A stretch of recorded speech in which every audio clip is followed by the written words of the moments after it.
이부터 이제 6번, 7번을 할게요. 여전히 효과적으로 생각하는 거에 포커스를 맞춰서 생각을 하셔야 돼요. 몇 번이죠, 이거?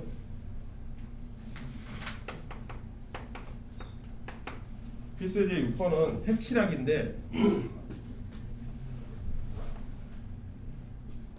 이런 직사각형이 있고 이렇게 구에게 나눠져 있어요. 거기에 이름도 써 있는 것 같던데 A, B, C, D, E 이렇게 돼 있고요. 영역도 5개고 서로 다른 5가지 색을 칠하는데 인접한 영역은 서로 다른 색을 칠해야 된대요. 인접했다라는 것은 서로 D랑 E랑 인접한 거죠. 그 다음 또 A랑 D랑 또는 A랑 E랑 인접한 거예요. 이런 걸 인접했다고 해요. 나중에 또 나오겠지만 이렇게 생긴 거 있죠? 이렇게 생겼는데 뭐 이런 식으로 이렇게 갈라졌다고 쳐봐. 얘랑 얘는 인접한 건 아니에요. 이 면이 있어야 돼요. 면 인접했다고 치면 이거는 점 하나에서 만난 거잖아요. 그렇죠? 이거는 인접했다고 치지 않아요. 일반적으로. 자, 그런 차이점을 좀 기억을 해두시고. 자, 그러면 얘가 뭐랑 비슷하냐면 매우 흡사하게 뭐랑 비슷하냐면 얘랑 비슷한 거예요. 아까 배웠던 이거랑 비슷해요. 이거의 핵심이 뭐였어요? 영향력이 큰 것부터 결정을 해야 된다는 게 핵심이었죠. 얘도 마찬가지예요. 영향력이 큰 게 뭐냐면 인접한 영역의 수가 많은 것 기준으로 생각하라는 거예요. 이거의 핵심은 왜? 이게 아까 얘랑 똑같은 거예요. 영향력이 큰 거죠. 얘 하나가 딱 되면은 인접한 곳이 너무 많기 때문에 많은 곳에 영향을 줘야 되는 거죠. 여기까지 이해됐습니까? 그러면 인접한 걸 세보면 A는 네 군데고 B는 2군데고 C는 3군데예요. 그쵸? 그러니까 딱 봐도 누가 제일 영향력이 커요? A죠. 그러니까 A부터 결정해야 돼요. A, B, C, D, E. 이제 A에 들어갈 수 있는 색을 결정을 해야 되겠죠. A는 아무것도 없는 도화지니까 아무거나 다 칠해도 되는 거죠. 그러니까 몇 가지 색? 5가지를 칠할 수 있습니다. A는. 그래서 여기다가 하나를 칠했다고 칩시다. 빨강을 칠했다고 쳐봐. 그러면 이제부터는 B, C, D 이런 순서대로 가도 됩니다. B에 칠할 수 있는 거 몇 가지입니까 이제? 4가지. 요 A 하나에 대해서 각각 4가지씩 존재하는 거죠. 얘가 빨강이야. 그럼 여기다 노랑도 넣을 수 있고 초록도 넣을 수 있고 파랑도 넣을 수 있는 거잖아. 그런데 그게 빨강 말고 다른 거 노랑을 했다면 노랑 제외한 빨강, 파랑, 초록 뭐 이렇게 넣을 수 있는 거잖아. 그래서 4가지씩. 여기랑 여기랑 결정됐어요. 그럼 얘를 결정해야 될 거 아닙니까? 얘는 누구를 피해야 돼요? A하고 B를 피해서 만들어야 되죠? 그 3가지. D는 B는 상관이 없어요. B랑은 똑같아도 상관없습니다. 왜? 이웃하지 않았으니까. 인접한 게 아니니까. 그러니까 A하고 C만 피하면 돼요. 그러니까 여전히 여기서부터가 이게 중요한 거죠. 여기서부터가 이게 3가지가 된다는 거죠. 2가 될 것 같은데 2가 아니라 실제로 3가지인 거죠. E 역시 마찬가지. A하고 D만 피하면 되는 거잖아요. 그러니까 여기도 다시 3가지. 이렇게 요 초록색이 좀 다른 부분이죠. 그러니까 이런 식으로 생각을 꼼꼼하게 해야 된다 이거예요. 이게 필수예제 6번의 내용이죠. 여기까지 이해됐습니까? 요것도 요거 자체로도 시험을 내지만 요거 이제 변형해서 많이들 내요. 그때 아까 변형된 문제를 그 밑에 보면 미리 얘기해 둔 거예요. 여러분들 선배들이 6-2번을 항상 물어봅니다. 뭘 물어보냐? A하고 C하고 인접했는지 안 했는지가 헷갈리는 거예요. 이거 인접한 거예요? 아니에요? 아니라고. 이거 점 하나에서 만난 거기 때문에 인접한 게 아니에요. 여기서 인접한 건 A하고 B, A하고 D 이런 식으로 인접한 거죠. 또는 B하고 C, C하고 D는 인접한 건데 A하고 C는 인접하지 않았어요. 여기까지 이해됐습니까? 그러면 이때 6-2번을 미리 풀어줄게요. 6-2번이 굉장히 독특한 캐릭터라서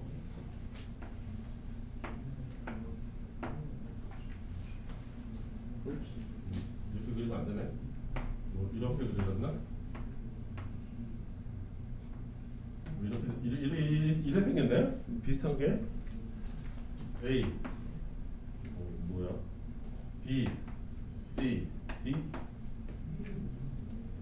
이렇게 생긴 거죠. 이거 저기 뭐지? 한붓 그리기랑 비슷한 거예요. 이거 똑같은 그림 이겁니다. 이렇게 됐다라고 해도 무방해요. 여기가 A고 여기가 C고 여기가 B고 여기가 D면 똑같습니다. 같은 그림이에요. 이해됩니까? 여기를 잡고서 여기 잡고서 이렇게 쭉 늘린 거예요. 그래서 얘가 이렇게 보이는 것 뿐이지 구조는 똑같은 구조입니다. 이게 그럼 무슨 구조냐? 얘와 얘가 또는 얘와 얘도 되는데 상관없어요. 이 둘이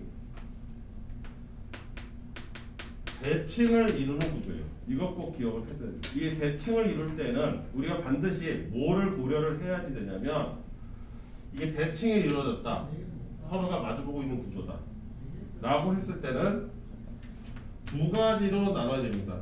A하고 C하고 인접한 게 아니기 때문에 같은 색을 칠한 경우하고 A하고 C하고도 다르게 색을 칠하는 경우 이렇게 나눠야 됩니다. 원칙이. 이런 걸 좀 미리 알아둬야 됩니다. 대칭 구조를 이룰 때 색을 칠하거나 뭔가를 할 때 대칭 구조를 이루게 되면 두 대칭 값이 서로 똑같은 색깔을 칠했을 때와 서로 얘네들끼리도 다른 색을 칠했을 때가 나오는 가지수가 달라서 그래요.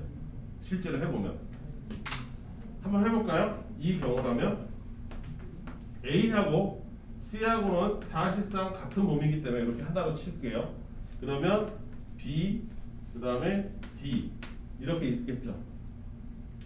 여기 색깔 몇 개예요 지금? 이 네 개인가요? 네, 네 가지. 네 개라고 칠게요. 그러면 여기서부터 결정할게요. A부터 A 네 가지 가능하죠. 다 백지 상태니까. 여기랑 여기랑 같은 색깔이에요. 여기도 빨강, 여기도 빨강이에요. 그러면 B 입장에서 칠할 수 있는 건 뭐예요? 빨강만 피하면 되는 거니까 이게 세 가지가 되고요. D 역시도 세 가지가 됩니다. 그래서 여기서 계산한 값은 36가지가 나오는데 만약에 이 둘이 다르다라고 하면 이렇게 해야 되겠죠.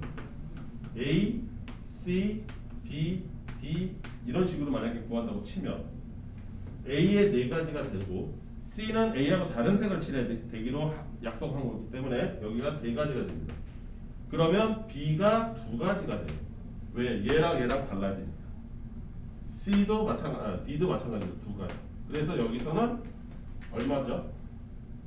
12, 48 이렇게 나옵니다. 그러니까 서로 계산값이 달라요. 확연하게 다르기 때문에 얘는 항상 대칭으로 되어 있을 경우 대칭되는 애들끼리 서로 같을 때와 다를 때로 나눠서 계산하셔야 됩니다. 이해됐어요? 무슨 말인지? 그래서 이게 가장 많은 질문을 받는 문제 중에 하나예요. 두 개 어떻게 됩니까? 서로 동시에 일할 수 없기 때문에 나중에 더하면 되는 거죠. 36 더하기 48 하면 돼요. 이해했어요? 이게 답이에요. 요거는 좀 기억을 해둬라.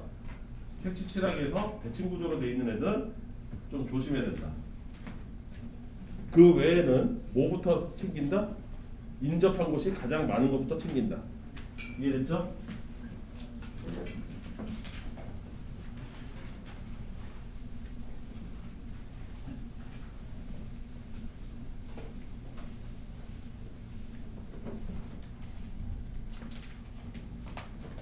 자, 그 다음 이제 맨 마지막에 보너스처럼 나와 있는 건데 이것도 역시 많은 질문을 부르는 문제입니다. 돈에 대한 문제인데 필수제 7번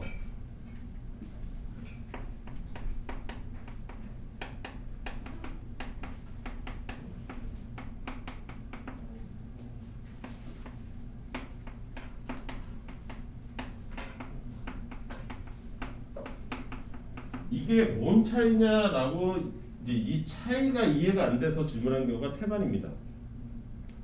지불 방법의 숫자하고 지불하고 돈을 낸다는 뜻입니다. 근데 돈을 내는 방법의 개수하고 그러니까 종류가 다른 개수하고 지불 금액이 다른 개수는 얘기가 달라요. 무슨 말이냐면 지불 방법은 1,000원짜리 한 장을 내는 것과 500원짜리 두 개를 내는 것은 다르다라고 생각하는 거예요. 이해됐습니까? 똑같은 1,000원이라고 해도 요 둘은 다르다라고 생각하는 것이 지불 방법의 숫자예요. 이해됐을까요? 그런데 지불 금액은 금액만 따지는 거기 때문에 1,000원짜리 한 장 낸 것과 500원짜리 두 개를 낸 것은 같다라고 치는 겁니다. 이 차이예요. 이거에 따라서 그 가지수가 달라진다 이거죠. 당연히 다르지 않겠어요? 얘는 다르다라고 생각하는데 그러니까 얘가 개수가 더 많이 나오겠지. 얘는 이 두 개를 같다라고 생각하는 거란 말이지. 여기까지 이해됐을까요? 그래서 얘가 지금 어떻게 돼 있어요? 조건이 어떻게 돼 있냐? 1,000원짜리 이제 여기 요거를 이해를 하시고 1,000원짜리 한 장 있고요. 500원짜리 똑같네. 두 개가 있고요. 100원짜리 네 개가 있는 상황입니다. 상황 자체는 이거예요. 얘를 일부 또는 전부를 사용할 때 첫 번째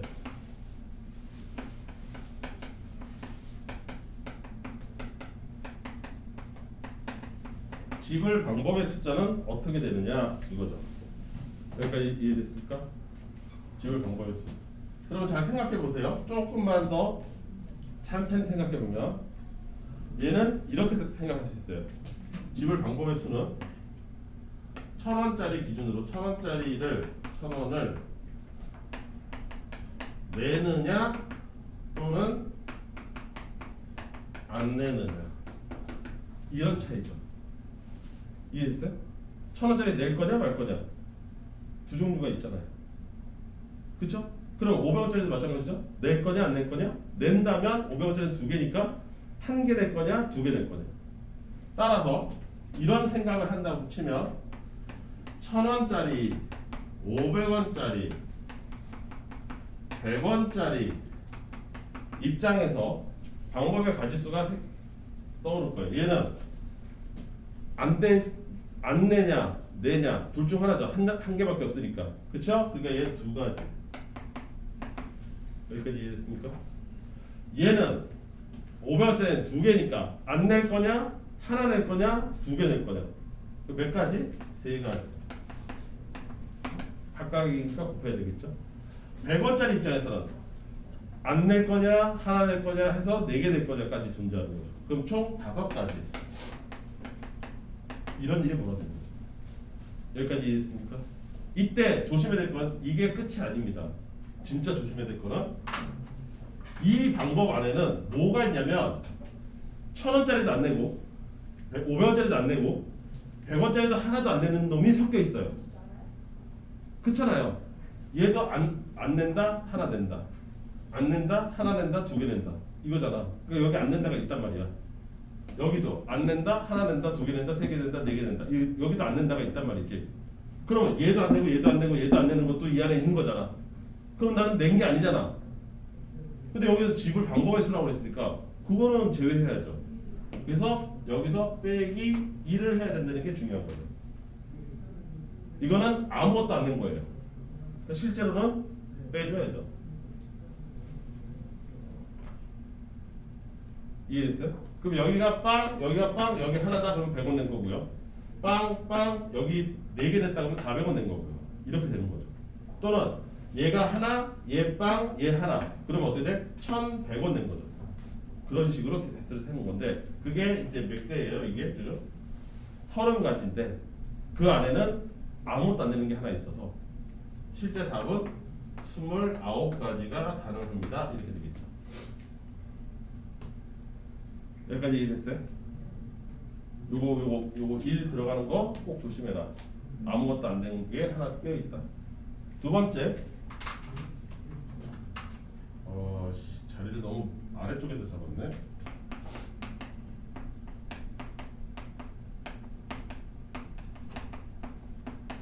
집을 금액의 숫자의 입장에서 보면 기본 컨셉은 이거예요. 1,000원짜리 한 장이랑 500원짜리 두 개랑 어차피 하나로 퉁칠 거라 이거예요. 1,000원 똑같은 1,000원이니까 이런 경우가 많거든요. 얘를 어떻게 구별을 할 건가? 아니 여기 29가지에서 이런 특수한 놈만 빼서 생각해야 되나? 봤더니 이게 개수가 만만치 않아. 1,100원만 하더라도 500원짜리 두 개 낸 거와 100원짜리 하나 낸 게 있을 거고 이 안에 또는 1,000원짜리 하나와 100원짜리 하나 낸 게 있을 거란 말이야. 근데 그게 걔만 그래? 아니지. 1,200원에도 있고 1,300원에도 있는 거야. 너무 많아 고려해야 될 게. 그렇지 않겠어요? 1,100원만 되는 게 아니에요. 1,000원부터 시작해서 1,100원, 1,200원, 1,300원 이게 다 걸린단 말이죠. 얘네들은 어떻게 하면 효율적으로 생각할 수 있나 생각해 보면 이거예요. 이 생각에서 출발을 해요. 어차피 1,000원짜리 한 장, 500원짜리 두 개랑 똑같은 가치를 가지니까 이렇게 생각하자. 자리가 진짜 모자라네. 금액이 큰 단위의 돈을 뭐로 바꾸자면 작은 단위의 돈으로 바꾸는 거예요. 1,000원짜리 한 장은 500원짜리 두 개가 있다고 생각을 하는 거예요. 이해됐어요? 그러면 500원짜리 총 4개가 되는 거잖아요. 그 중에서 500원짜리 3개를 썼다고 치면 1,500원이지. 그거는 1,000원짜리 한 장하고 500원짜리 하나를 낼 거라고 생각하면 되고 2,000원을 내면 4개를 다 몽땅 낸 거잖아. 근데 그 2,000원 안에는 1,000원짜리 한 장, 그 다음에 500원짜리 두 장, 또 그 4개 안에는 500원짜리 4개 안에는 하나만 낸 것도 있겠지. 두 개 낸 게 있겠지. 그 두 개 낸 거는 500원짜리 두 개도 있고 1,000원짜리 하나도 있을 거 아니야. 그러면 그거를 어차피 하나로 퉁치기로 했으니까 자연스럽게 500원짜리 4개면 그 모든 것을 하나로 생각을 할 거란 말이지. 내 말 이해됐어? 그때 그럼 금액이 겹치는 게 뭐가 있는지 봐야 돼. 여기서 만약에 100원짜리도 5개가 있다고 치면 이해됐어? 무슨 말인지? 500원짜리 4개도 전부 다 100원짜리를 바꿔야 됩니다. 이해됐어요? 그런데 다행히도 여기가 4개밖에 없잖아요. 그럼 500원짜리가 100원짜리를 바꿀 일이 있어요? 없어요? 없죠. 딱 하나 1,000원짜리만 겹치는 거죠. 1,000원짜리 하나랑 500원짜리 두 개가 겹치는 거란 말이죠. 만약에 500원짜리가 있는데 여기 100원짜리가 5개가 있으면 500원짜리도 100원짜리로 바꿔줘야 됩니다. 그래서 몽땅 다 100원짜리를 바꿔야지 계산이 똑같아져요. 이해됐어요? 무슨 말인지? 여기는 그럴 필요는 없는 거예요. 그러면 이렇게 생각하는 거죠. 그래서 500원짜리가 4개 있는 거고요. 100원짜리가 4개가 있다라고 생각하는 거예요. 이게 핵심이에요. 큰 돈을 작은 단위로 바꿉니다. 마무리 계산은 어떻게 하냐? 얘랑 똑같이 계산합니다. 집을 방법에 쓰랑 똑같이. 얘 하나도 안 낼 거냐? 하나 낼 거냐? 3개 낼 거냐? 4개 낼 거냐? 이렇게. 그래서 여기서 5가지. 여기서도 5가지. 따라서 25가지가 되는데 여기서도 마찬가지로 뭐가 있어요? 하나도 안 내는 게 있겠죠. 이 안에. 여기를 빼기 이거 이코를 괜히 썼네. 무의식 중에. 여기서도 빼기 1이 있다 이거. 그래서 이 답이 24가지가 되는 거예요. 이해됐어요? 우리의 짐작대로 여기가 훨씬 더 개수가 많이 나오는 거죠. 왜? 중복되는 여기서는 똑같은 1,000원으로 중복돼서 생각하니까 여기 24개, 여기 29개 이렇게 방법이 나온다. 요거 이해될까요? 네. 그래서 요걸 기억을 해두세요. 금액이 큰 단위의 돈을 작은 단위의 돈으로 바꿉니다. 겹칠 경우에. 언제까지? 겹치는 애가 다 해소가 될 때까지. 꼭 기억해주세요. 그리고 일단 먼저 기억해야 될 건 이거예요. 이거 나중에 시간 지나면 꼭 까먹더라고. 집을 방법의 수가 의미하는 것과 집을 금액의 수가 의미하는 것이 도대체 뭐냐? 무슨 차이가 있길래 이걸 따로따로 계산하냐? 집을 방법의 숫자는 1,000원짜리 한 장과 500원짜리 두 개를 다르다라고 생각하는 거고. 왜? 방법이 다르잖아. 동전 두 개 낸 것과 지폐 한 장 낸 건 다르다라고 생각하는 거예요. 금액이 같으면 똑같은 걸로 치는 거예요. 금액의 수는. 어차피 1,000원이다. 이렇게 되는 거죠. 이해됩니까? 요것도 한번 시간을 조금 줄 테니까 이제 요거를 마무리 한번 지어보세요. 그리고 저쪽 순열 들어갑시다.